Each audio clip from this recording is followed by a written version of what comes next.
नमस्कार, स्वागत है आपका भीम न्यूज इंडिया में। आप देख रहे हैं भीम न्यूज इंडिया। मैं हूं आपका दोस्त विनय कुमार सिंघल।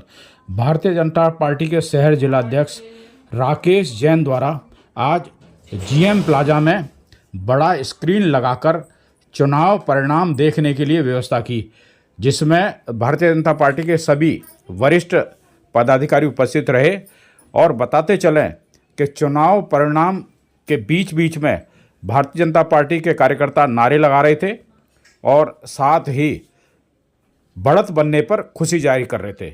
इस अवसर पर कल्पना देवी विधायक लाड़पुरा के साथ पावर मिनिस्टर श्री हीरालाल नागर भी उपस्थित रहे। हमारे संवाददाता द्वारा हीरालाल नागर मंत्री महोदय से इस विषय में चर्चा की गई। उन्होंने विस्तृत रूप से बताया भीम न्यूज संवाददाता ओम प्रकाश मेघवाल को कि देवली उनियारा में किस प्रकार उनकी जीत हुई है। देखिए भीम न्यूज़ इंडिया की रिपोर्ट। यदि आपको हमारी रिपोर्ट पसंद है तो प्लीज़ हमारे चैनल को यूट्यूब पर सब्सक्राइब कीजिए, लाइक कीजिए, शेयर कीजिए। देखिए, देवली उनियारा का चुनाव भारतीय जनता पार्टी ने लंबी तैयारी के साथ और व्यवस्थित मैनेजमेंट के साथ लड़ा था। वहाँ पर हर बूथ पर एक ग्राम पंचायत को हमने इकाई बनाकर वहाँ कार्यकर्ताओं को व्यवस्थाएं दी और कार्यकर्ताओं ने हर बूथ को पकड़ बनाते हुए वहाँ पर मजबूती के साथ काम किया और कई दिनों तक वहाँ कार्यकर्ता निरंतर, हमारे प्रवासी कार्यकर्ता उन बूथों पर प्रवास करते हुए वहाँ की जनता में भारतीय जनता पार्टी के 10 महीने के शासन को लेकर, हमारी नीतियों को लेकर हम गए। और जिस तरह से माननीय मुख्यमंत्री जी ने इस बार के बजट में जो हर विधानसभा, राजस्थान की 200 विधानसभाओं में जो बजट दिया, उसका भी वहाँ पर असर देखने को मिला कि चाहे यहाँ से मुख्य चुनाव में कांग्रेस प्रत्याशी विजय रहा हो, लेकिन जब बजट आया तो वहाँ कोई भेदभाव नहीं किया गया, बल्कि वहाँ प्राथमिकता के साथ वहाँ की आवश्यकताएं जो थी, मुख्य आवश्यकताओं की पूर्ति की गई। और कई तो ऐसी आवश्यकताएं थी जो पिछले 30-40 साल से पूरी नहीं हो रही थी।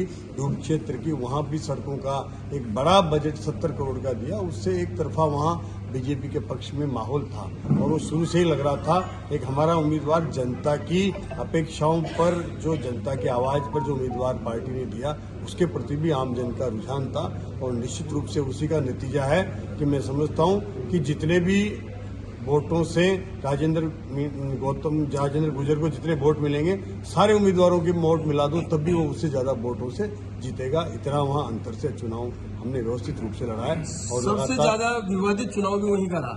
मतलब निर्वाचन विभाग के स्तर पे या पुलिस के स्तर पर सारे फेल हो रहे हैं, एसडीएम के चांटे पड़ गए, कई सारे नेता। तो उन सब चीजों को कैसे देखते हो? गवर्नमेंट का तो फेल हो रहा है ना वो। देखिए जी, वो सब चीजें वहाँ पर उत्पाद करने की कोशिश की गई, जो भी निर्दलीय चाहे प्रत्याशी हो, और उन्होंने जो उत्पाद किया, जनता वो सब समझती है। जनता ये कतई बर्दाश्त नहीं करती कि उत्पाद करने वालों को कोई प्रोत्साहित करे। जनता ने वो सब देखा है। वहाँ पर बाहरी लोग उनके साथ में थे, उन बाहरी लोगों ने आके वहाँ उत्पात मचाया। जिस तरह से वहाँ पर हालात किए, जनता ने उसके खिलाफ भी मतदान दिया है और वहाँ जो भी माहौल नजर आता था वो बाहरी लोगों के द्वारा बनाया हुआ होता था। भीम न्यूज़ इंडिया को यूट्यूब पर सब्सक्राइब कीजिए, लाइक कीजिए, शेयर कीजिए, कमेंट्स कीजिए। भीम न्यूज़ इंडिया को आप फेसबुक पेज पे भी फॉलो कर सकते हैं। न्यूज़ अपडेट के लिए बने रहिए हमारे साथ, देखते रहिए भीम न्यूज़ इंडिया। आपका अपना चैनल। आपका बहुत बहुत